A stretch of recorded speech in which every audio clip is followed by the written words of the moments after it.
Dili, kinitawag nga na yung dyan kayo. Kinitawag nga na yung dyan sandalan. Pare ko naman siya. Dahil ito ko yan.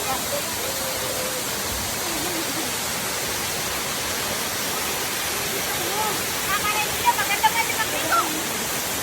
Napapasalagot na to. Pero walang umbalo.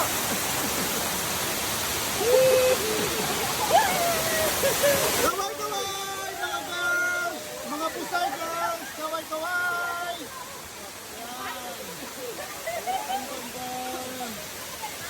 Yan sila. Nag-enjoy sila sa malamig na tubig, malinaw na tubig. Wow, ang sarap. Ang sarap maligo. Ang sarap maligo. Yan, nag-enjoy silang lahat.